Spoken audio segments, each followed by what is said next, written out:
Hey there, everyone. Welcome to our very special live stream event from Study.com today. Welcome to all the viewers tuning in live right now from wherever you are. Also, all the viewers tuning into the replay after the fact. My name is Evan Jacoby, moderator today from Study.com. I'm joining us from our office in Mountain View, California. Got some very special guests today with us. We have the creators of the brand new graphic novel, City of Dragons, The Awakening Storm. I've got my copy right here. This beautiful graphic novel.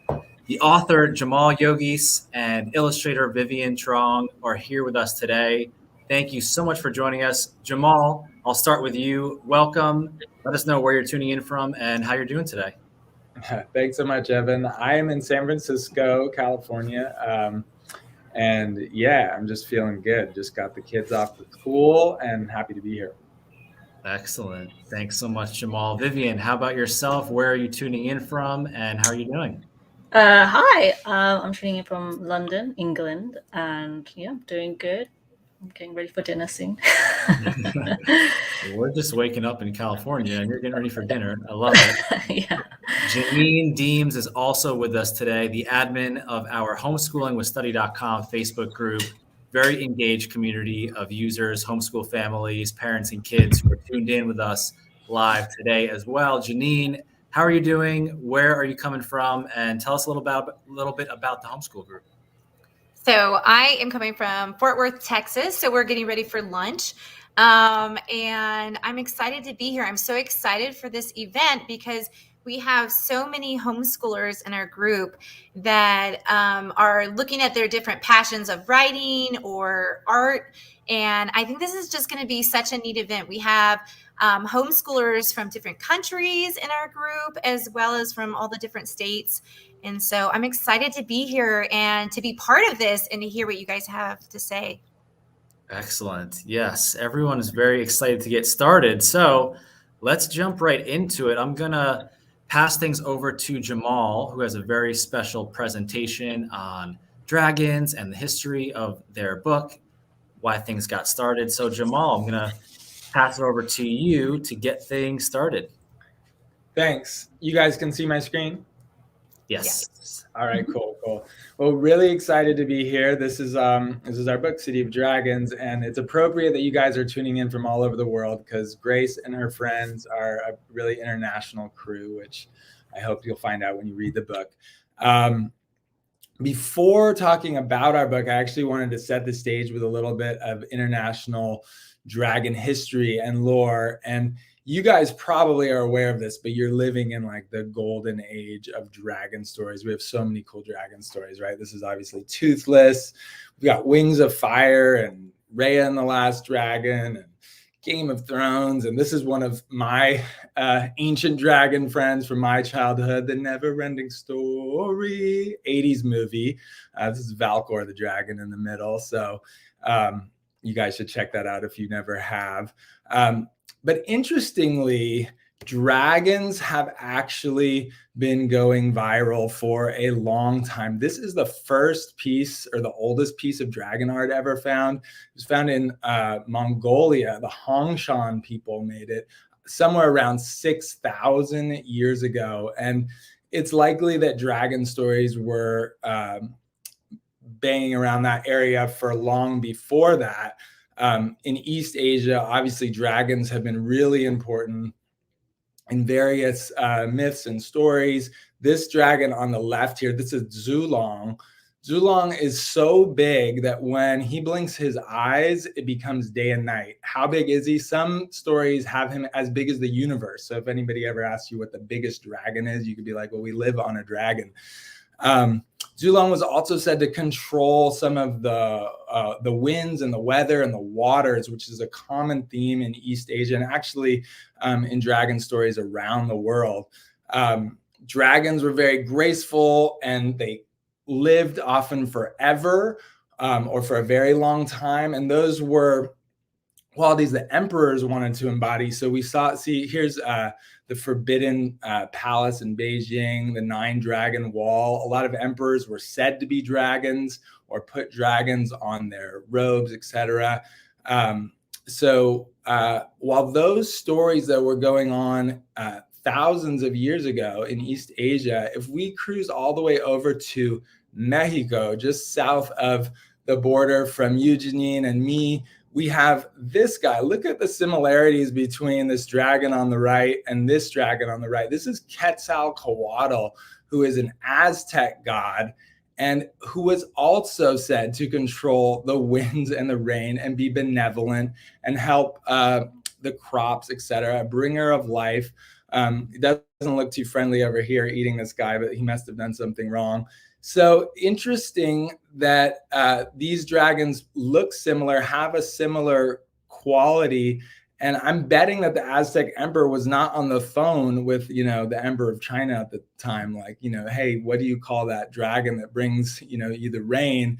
We call it Quetzalcoatl, Zulong. So it's really interesting that these were happening around the same time, so far apart. And if we go all the way up to Scandinavia, you guys, this is Jormungandr. He was said to be a world serpent and to cover the entire earth. Sometimes his body was said to be the oceans themselves, and he could be pretty scary and take down ships and whatnot. Obviously, the Vikings in this area were big boaters, so they probably felt like they had to meet with Jormungandr face to face sometime. And their god, Thor, popularized by in mainstream culture now by Thor, the god of thunder, battled Jormungandr.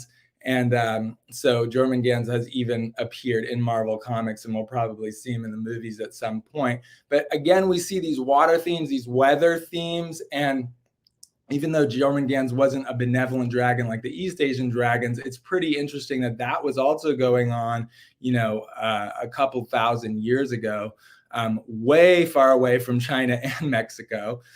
We can go over to Greece. This is Zeus, the god of thunder, battling Typhon, who is a fire-breathing dragon who doesn't have 100 heads in this picture, but did in some other stories. We can go to the Bible, the Hebrew Bible. Here we have Yahweh battling a fire-breathing Leviathan, and a dragon shows up in the New Testament as well.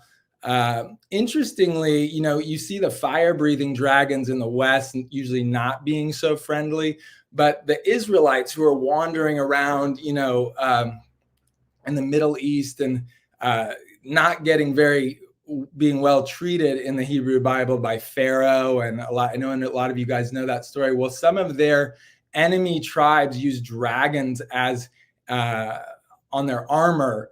Or as as sort of their shield. So dragons may have gotten a bad rap for sort of being on the wrong side of the playing field. And the Romans, who also oppressed the Christians, also known to have a dragon on their shields and swords. So that may be why dragons often get a bad rap in Western stories, interestingly. But I'm just bringing up a few of the places where dragons pop up. You can actually go South America, Native American mythology, Aboriginal stories. You have giant sort of reptilian creatures, often who rule over the elements in some ways. And how did this happen? How did, this was way before the internet. These, and of course there were trade routes and such, but not all these cultures were communicating. And yet dragons are present in so many cultures.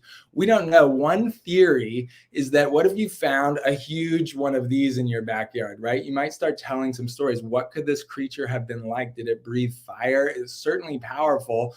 But not everywhere we find dragon stories are there dinosaur bones found. So this theory can feel a little incomplete to me when scholars talk about it. Another theory, if you guys ever heard about the collective unconscious, this idea that our unconscious dreaming minds are sort of connected throughout humanity. And these are two of our greatest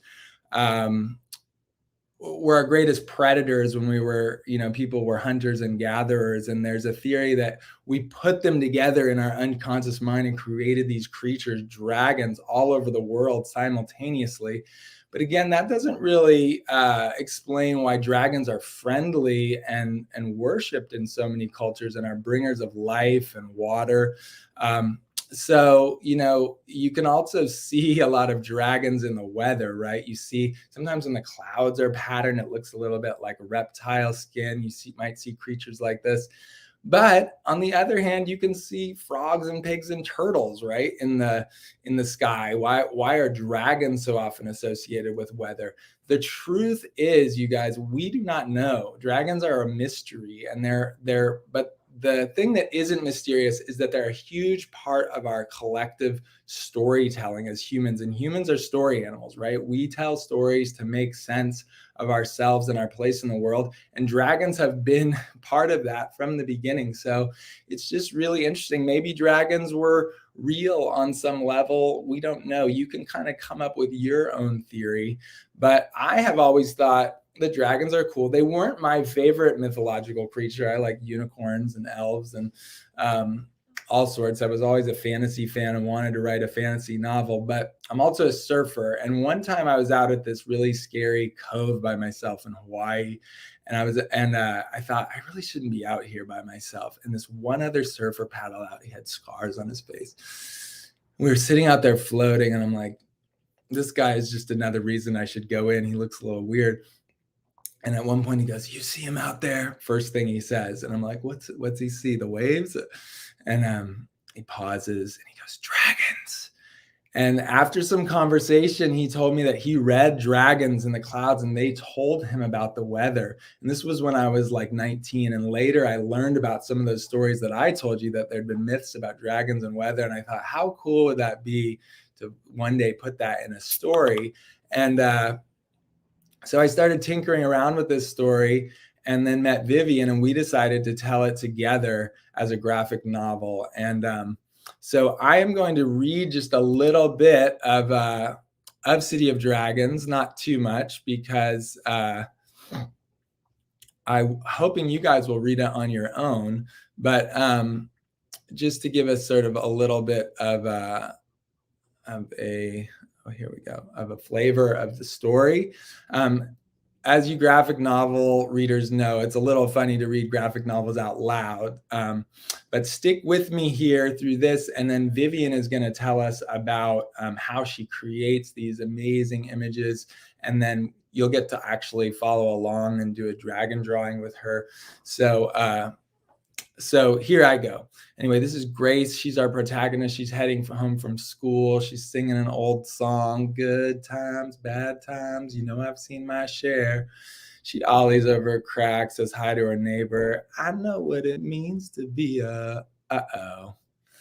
"Hey, where you going, Gracie?" Not again, she thinks. She's clearly run into these guys before. They don't look too friendly. One of them skids out his bike in front of her.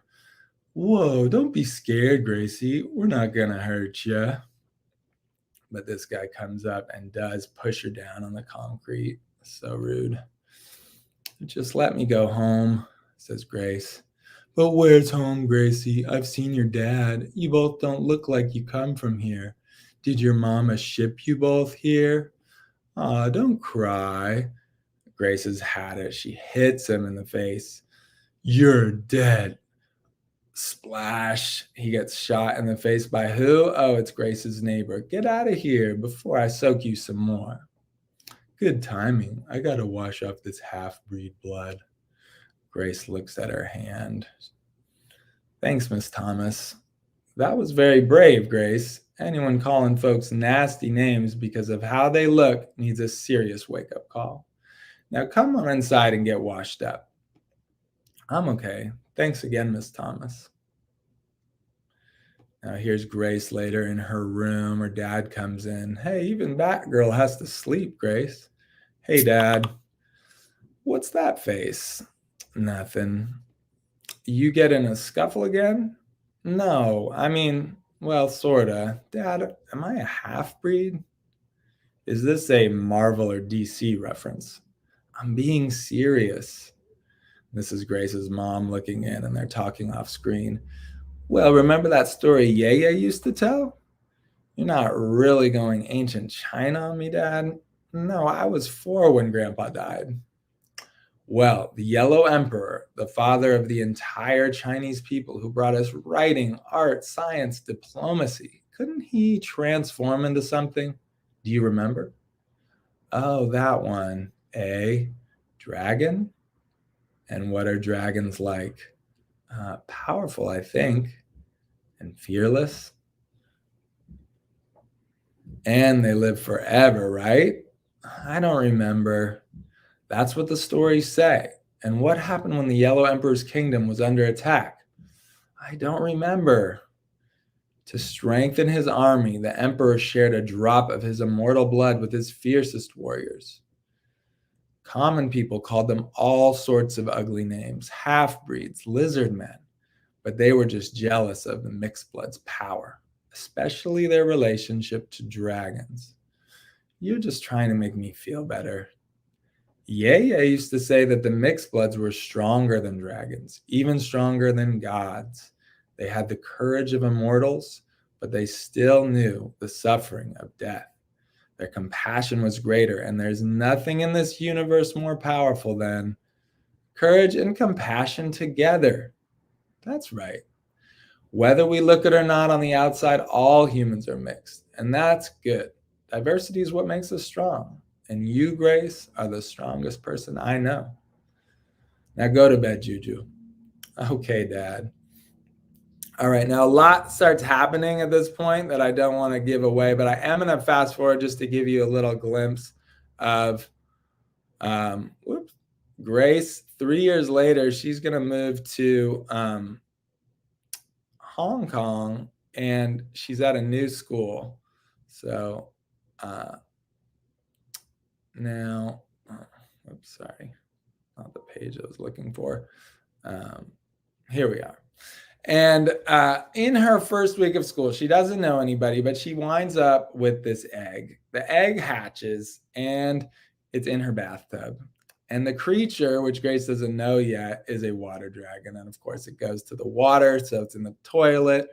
So imagine it's your first week of school, and this creature shows up, and your stepdad's like, hey, Grace, we got to get to school right now. What do you do? Well, Grace decides she's going to put it in her backpack and bring it to school and not tell her parents because she doesn't want to have to give it up. She wants to figure out what this creature is.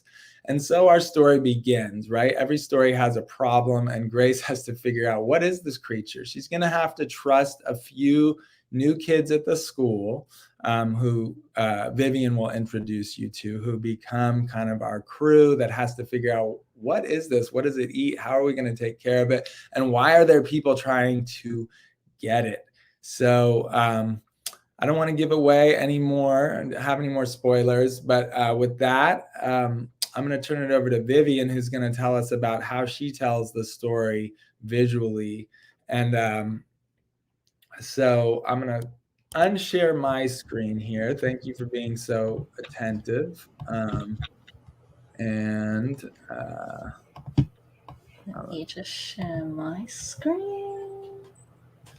Do I need to do anything, Evan, or we're good? Oh yeah, You're good. Yeah. Okay, cool. I'm just gonna go behind the scenes for the making of City of Dragons. So so once Jaimal sent me the script, I decided to actually go in and design the characters, because, you know, if you're going to draw a comic book series, you're going to have to, you're going to need to know what the characters are going to look like. But also, you want to make some reference sheets for you to look back on as well, because I always tend to forget like some small details here and there. So it really helps to have these kind of character designs like in front of you while you're drawing. Okay, so firstly, I went in and designed Nate. Since he's like the star of the book, you know, I wanted him to be really iconic. Nate he's like an Eastern dragon, but I did want to mix in like maybe some like Western elements. So we gave him like wings, and like since he's a water creature, he has a lot of those kind of concepts in him, like the kind of like the fins and like the watery wings. And I wanted this like vibrant blue color as well. So he just kind of really stands out in their world. After that, I just decided to design Grace. And so she's kind of like a skater girl kind of kid. Like she's, her outfits are kind of really like I guess, just quite tomboy, and I wanted her to really match well with Nate. So Nate has this like vibrant blue color, right? So I wanted Grace to kind of be able to, like match with him really well. So they had like the contrasting like blues and yellows together with the grays to just kind of like even that tone out. So I wanted to, when I was designing her, I wanted to make sure like they actually looked good, like next to each other. So that's why it helps to actually like put him in her like design sheet as well. And after that, I went in and designed Grace's friends. So here you have James, who's from Australia. So I had like the kind of, I implemented like a little lion like on his chest, and like he's like the smart one of the group, but I still wanted him to look like really like kind of cool as well, like having like a little bit of those hip hop influences, because me and Jamal really like hip hop. And so then Jing has like she is like the native to Hong Kong, so I wanted her to look quite trendy. So to differentiate from Grace, I decided to like give her like different colored hair. Don't mind my dog. And so like she, she's quite bold in that sense. And then you have Ramesh, he's kind of like the kid of today, like of the future even, because he's going to be like that big like tech kid or like the entrepreneur. So I wanted him to look like, he has like cool like leather jacket, and he's always with his phone. Like he's just kind of like that kind of kid. And after that, I put them all together to actually just see like, how they would interact with each other and make sure that these kids actually look like they would be a group of friends. So it really helps to like have those kind of character interactions when you're designing characters, because you want to have a good like group dynamic. And after that, I just did some like really quick sketches of like dragons, like just to get a feel of what I want the dragons to actually look like. So they have like a little bit of like the mix of Western and Eastern, which is kind of like the whole theme of this book, like kind of mixing the two worlds together. So that's why like some of the dragons, like they have the kind of like the long like serpent like bodies, that's like Eastern, but then like with the like big horns and wings like the Western dragons. So now after that, I actually go into thumbnailing the whole thing. So thumbnails is actually like the kind of blueprints that you would make for a comic book script. So what you would do is basically just draw like the actual like composition of the book, just to make sure like everything like fits. And this is kind of how you actually put like the script into like the comic format, and just to see like what works. And you don't have to do anything detailed. For me, I do like these really quick scribbles, like so you can see just like the opening sequence, and they're just like almost like stick figures, and I just kind of like really jot down quickly like what I kind of want the comic to look like. And this is also how you can see how if the story works here and there. So like this is maybe the phase where I would actually maybe go back to Jamal and be like, oh, I think this page here doesn't quite read well, or maybe we could change this plot point here. And in that way, we can easily change the script and the drawings without like wasting too much time. So you could just like, you can easily just like cross out one of these pages and then just like scribble something new. And after that, once I'm quite happy with the thumbnails, I would like bring them into the penciling stage, which is basically the sketching phase. And this might be like your final stage, depending on like what kind of like comic you're drawing. But for me, this is like what I like to do for like the underlayer for the actual refined drawings. So you will just kind of like blow up the thumbnails and just redraw everything, but with more details. So you can, as you can see here, like just like get a really good feel of what the drawings will actually look like. And then after that, I will redraw the drawings one more time and use those sketches as the kind of, like the actual like skeleton and flesh. So this is me actually going in and like putting in all like the line details. And this is where I'll change like the thickness of the pen here and there. And maybe I would like I'll just like change like little things here, like the turning of the head. Just like, so this would be like the final drawing, and this is where I add all of the details, like the scales. And after that, I would actually bring everything into color. So it really helps to have like a nice color palette in mind. So for this, like this sequence, I want it to feel quite homey. Like, so Grace, she grew up surfing a lot with her dad, so I wanted all these like aqua and blue themes to just kind of represent this is who she is and who she comes from. Like, this is like her comfort zone. And then, you know, when it comes to like talking about like the big bad dragon, you know, there's like that big bright red, like stark contrast compared to like everything else. So that's just kind of how you can use colors to like really tell a story and like really change the mood and atmosphere of your like book. And yeah, so that's how I go through the drawings of like making a comic. So now I'm actually going to go and do a demonstration and draw Nate for you. So if you have like a pen and paper, like piece of paper, like or something like to draw on, and you can follow along with me. Okay, let me just change my screen.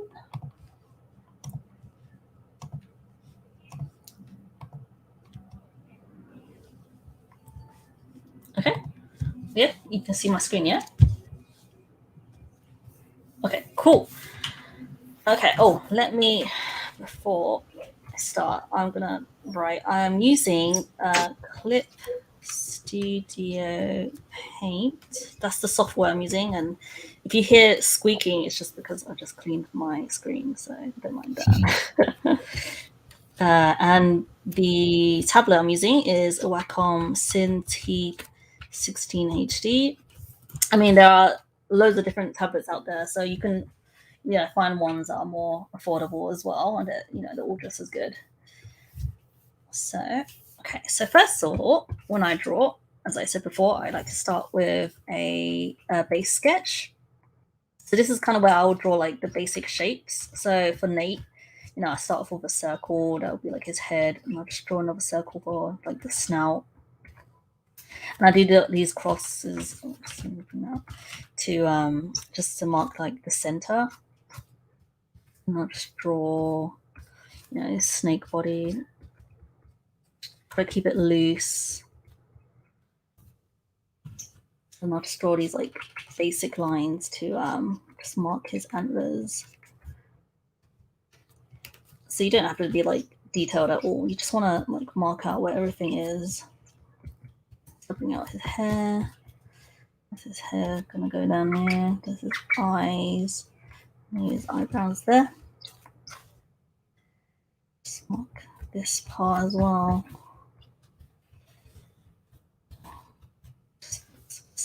Here. Okay. This is like what you would have as like your basic sketch. So this is how you just kind of, this is just your like skeleton.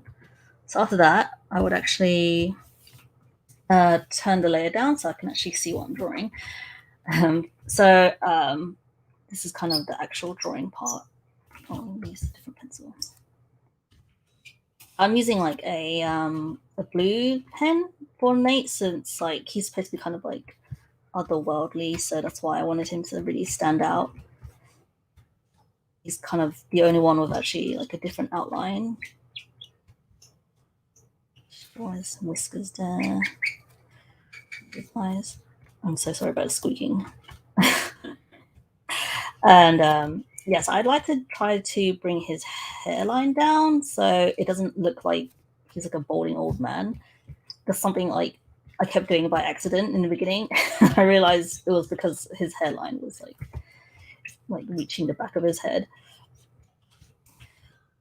So here's the antlers. This is another reason why you should have like your character designs in front of you, because I remember I kept forgetting which was the long bit and which was the short bit of his antlers. And I just kind of like to color this in just to just kind of cheat perspective. So it kind of looks like that antler is behind, and it kind of just takes away focus as well. Okay, so I'm just gonna use this wild surfer hair, I like to call it. It kind of like dips in and out of his body. Like you kind of want to keep it quite loose. This beautiful mane.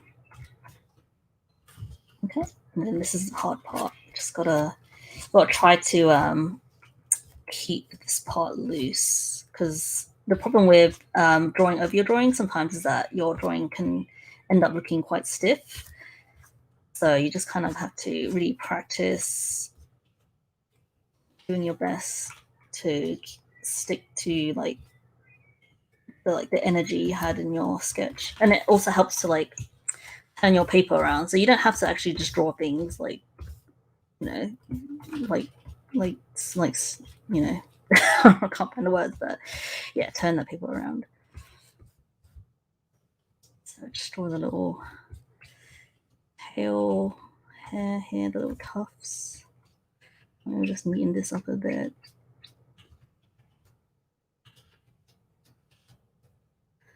You can see I'm just trying to keep quite loose. There's like so this little shoulder part, I just draw a 6 and then just close it up. With every drawing, you know, it's all about building up shapes. That's how you can like really break down complex forms. So I'm just gonna draw in his webbed feet, since he's also a creature, should be good at swimming. That's kind of illusion. And then I'm just gonna scribble in his little spine. Oh, as you can see with the line difference with like the inner details, I try to have like softer lines, so that way the outlines are thicker and really makes your drawing stand out more. Maybe give him a bit of wings. So I'll look this out.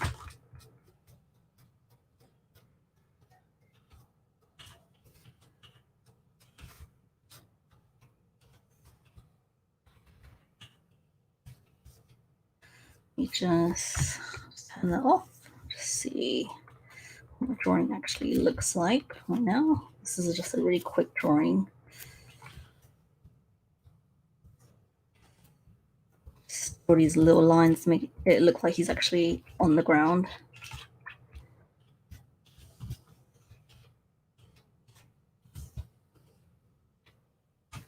Bring this in actually.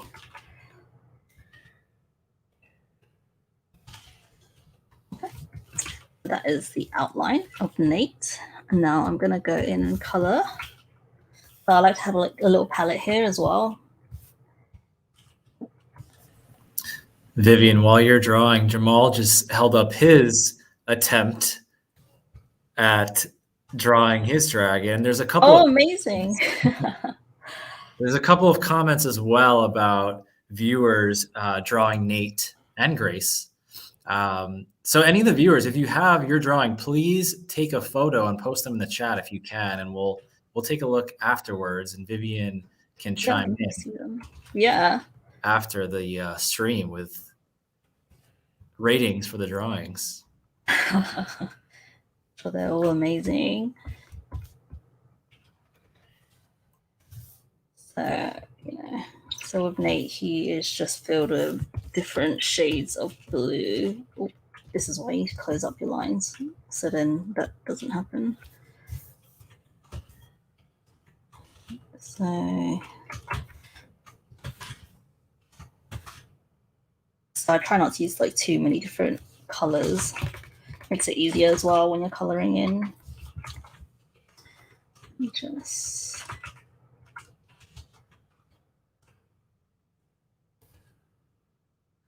a little bit. There we go. I'm just gonna do some quick shading in just to make him look a bit more fruity.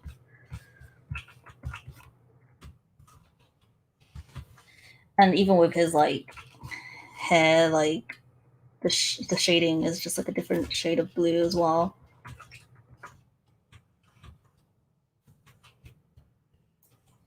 The colors really bring it to life. I wanted to ask Vivian, I know you mentioned some of the inspiration for the colors, but is there any particular way that you chose the color for Nate versus some of the other characters. And you talked about kind of the big boss dragon that was red, but it really kind of shines now that we see it. Any particular reasons for the choices on all the coloring we have? I don't know if any of them really had like a particular reason. I know I wanted them all to have like their own color. So like James is green, obviously, and Ramesh is red. Jing is pink, and it's a bit Power Rangery, I guess. But I think Grace for me, the reason why I chose yellow was not only because like on the color wheel, it's like another like color that contrasts blue, but I wanted her to have like that gray to kind of show, without spoiling anything, that she's kind of going through some hard times, but the yellow kind of represents hope in a sense. So that's just the kind of reason why I chose like that like color scheme for Grace. For the dragons as well, the yellow dragon is actually like an actual Chinese myth, so that's why he's like the big golden dragon. And the other dragons, the other dragon kings are more like, I try to represent like seasons for them. So if I really bring this over here, file. Like for example, I kind of made it so like it's a bit icy. This is like autumn, so obviously winter. Yeah, it looks like I've actually just noted down like quickly. That's kind of how I decided to like design the dragons and try to keep in those like color schemes as well. I think we read some, I remember it was a while ago now, Vivian, about the Dragon King myths, and I think these are the real colors. The 4 Dragon Kings are real, like the Yellow Emperor is a real story, and you might have deviated a little bit, but I think we stuck to the real thing too. Yeah, I mean, what is it? They're like, it's like the Dragon of the North or something like that. Yeah, the Southern Dragon King is red. The it's like the Eastern Dragon King is green, and it's a little bit just kind of like fantasy, I guess. But also, we did try to like. I remember I kept saying to you, because I kept thinking like they were like actual elements, and I realized, oh no, wait, they're more like weather. We have a mix of fantasy and sticking to the real mythology too. So, because the real mythology, with many stories, it evolves. So there's various versions throughout the years. So you realize, you can get kind of playful within that too. But yeah, beautiful dragon, Vivian. And we would love to see all of your dragons. I don't have any color yet. I'm going to do that later. My boys come up. Beautiful. There he is. It's pretty good. It's amazing. I've been having some practice here because this is not my first rodeo with Vivian. Yeah. No, we're happy to like take any questions while I just refine this a bit. Yeah. Why don't we do that for the last couple of minutes here? While we're wrapping up, we've got a couple questions that I'll pull in. I've got some from social media as well. Gonna ask one for you guys. I don't see it in the chat, but I see on social media. Personal inspirations for Jaimal and Vivian for becoming a writer and illustrator. Do you have any, growing up, personal inspirations, any favorite writers, illustrators, or kind of how did you come into your careers? Well, for me, I mean, I have so many, but I think for fantasy, one of my biggest inspirations is Ursula Le Guin, who wrote the Earthsea series. Might be a little bit older. That some of you may have read it in the Who. It's probably more like a teen book, but she is a fantasy writer who really is also like a just such a brilliant storyteller in the way she builds. She's not like, sometimes you feel like with action stories, like the the author's just giving you one more cliffhanger to get you to keep turning the page. But with her, it's this really like elegant, you're investing in these characters and these worlds, and the world is so elegantly presented that it's not, of course there's action and suspense and all of that as well, but you're also really poetic. And so that is something that I had in mind as like a goal. I don't, not that she's such a master, I don't expect to ever reach that level, but it's somebody, a style that inspired me a lot. Yeah. For me, I grew up on the era of like noughties, like 90s, I guess maybe like anime. So that's kind of what influenced me a lot. You can kind of tell like with some of the creatures, like I had a lot of influence from like Pokemon, Digimon, etc. And I played like a lot of video games. But I think what really started me off like wanting to actually be an artist was so there's a story I kind of briefly mentioned actually in my like dedications in the book that I had an uncle when I was 3 years old. When I was a kid, I was like a really whiny brat.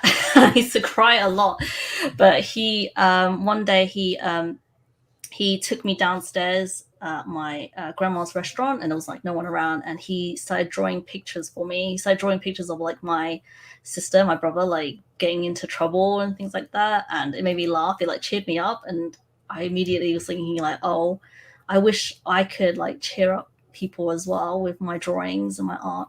So like I remember just like the next day I just like started drawing a lot, and I was like showing my mom like, look what I did, and my mom was just like, yeah, very nice. But that didn't deter me. I would like just sit and watch TV and just like draw what I saw, and I was just like constantly drawing from then on. That's great. Awesome. I'm going to pull in a couple questions here from the chat. A couple quick ones. Kelly says, how long did it take to complete the story and illustrations? I am curious as well, because there's a lot that goes into creating a graphic novel. So yeah, how long did it take for everything to come together? Well, this one was a bit funny, like as I started writing it actually as a chapter book, and then I was toying around with how to, and the pacing, and then I decided when I met Vivian that it would be possible to do as a graphic novel, and then she brought in new ideas that made the book better, that we really decided to be co-creators of this story and world. And so there was a lot of dancing around with that for like a few years really before we sold it. And at that point I'd written the whole script, and then once we sold it to Scholastic, Vivian, you took about a year, right? Year plus. Yeah, roughly a year, I would say, a bit on and off, but yeah, a year is what I would say. To write it. But for the second book that we just did, it was more like we knew the format we were working on. I could jump right into the script, and so we're hoping to crank them out a little faster than that. And Vivian's just starting to draw the second one and I'm just finalizing the last bits of the script. So I would say that second script, I've done 4 drafts of it, so it's probably taken me about a year or 2. Mm-hmm. And 4, actually more than 4, but lots of rewrites. And that's a great tip that we always try to leave with students, because I know a lot of you are creators, is just not to get frustrated when your teachers say revise, or because the more you rewrite, the more you'll have breakthroughs, and just like the more you redraw and recreate, it's it's not a failure if you don't like the first version or if it's flawed, because we're do this for a living and we have to do many versions, and so stick with it and keep going. Great. I just brought in another comment or question here. Jaimal, you referenced the second book you're working on. I know this is part of a series. So can you both tell us about what could be to come, and if you're working on the second book, and how this will play out into a larger series? we definitely have a second book and more. I mean, we don't know how long the series will go, but we have, you know, multiple books planned, and yeah, you're definitely going to see characters grow, I would say. Mhm. That's something to look forward to. And it's in a new city. It's in a very total other side of the planet. Although, so there's some exciting travel that's coming, and you'll have all the same main characters, you know, going on the adventure. So yeah, stick with it and just be patient with us. We're going as fast. Takes a while to get these things done. Yeah. Gonna pull in a couple others. I'm gonna bring in Janine as well. Janine, let us know if you have any questions from the homeschool group. I'm gonna pull in one more first before I tee you up as well.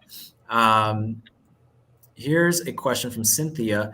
What were your goals of the book to make people laugh, to make people get on the edge of their seats? I feel like there could be a lot of different answers to this question based on the themes of the book that I have read. But yeah, goals for, I guess, readers, each of you, what would you say? How about you can start, Vivian? Yeah, for me, this was something immediate. I think this is one of the first things I said to Jaimal was when I read it, like, this was something I would have loved to have read as a kid. Especially because it stars like a Chinese person, and you know, growing up I didn't see that like ever, so like the diversity was really important to me. So that's kind of what I wanted from the book. I wanted other people to be able to read it and like feel themselves, like can see themselves in the book, just like the way that I felt seen when I read the book myself.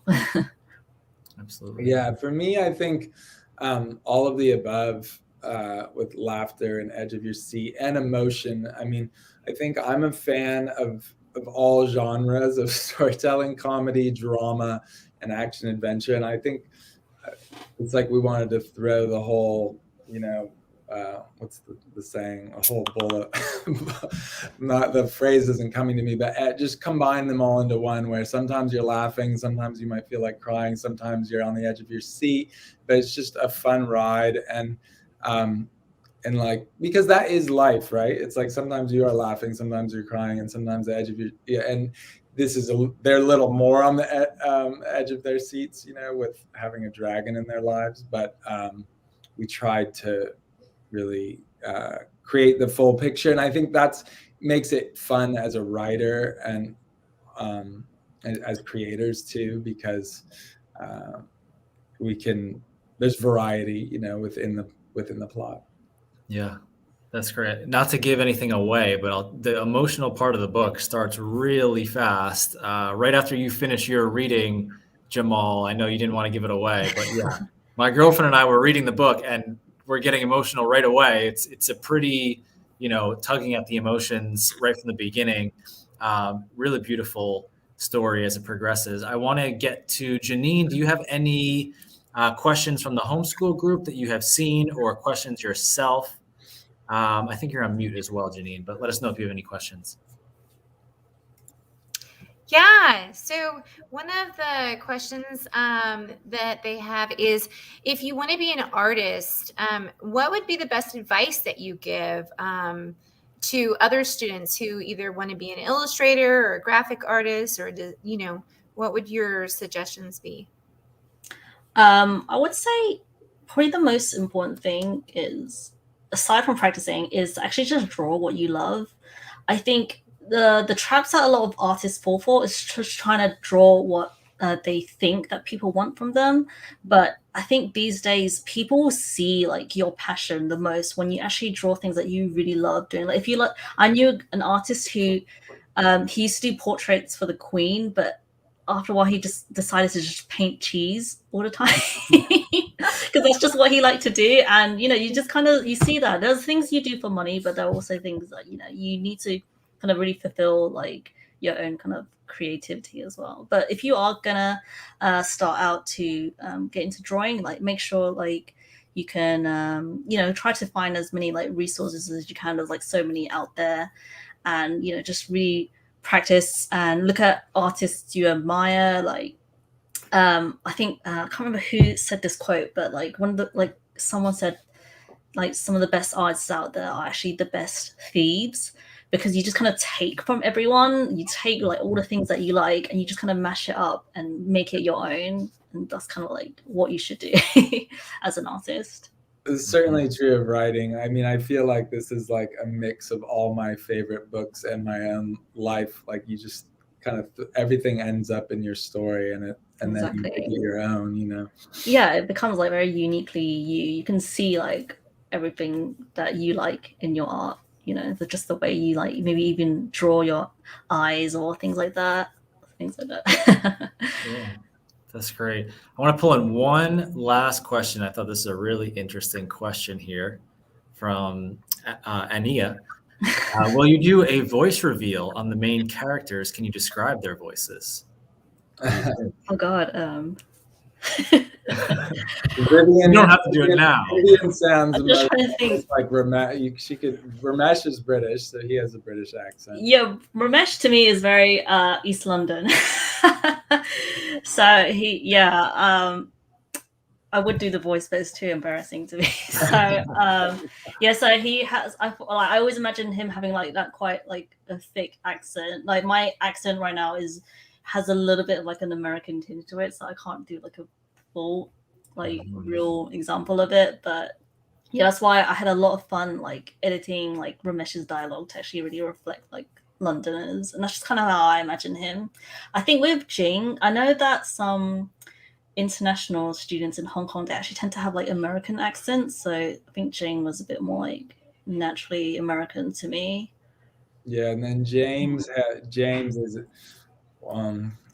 he's Australian, but he doesn't use a lot of Australian phrases. I know. Sometimes I think of him as not having an Australian accent, and sometimes I do. But I'm not going to drop into my Australian. I'll embarrass myself.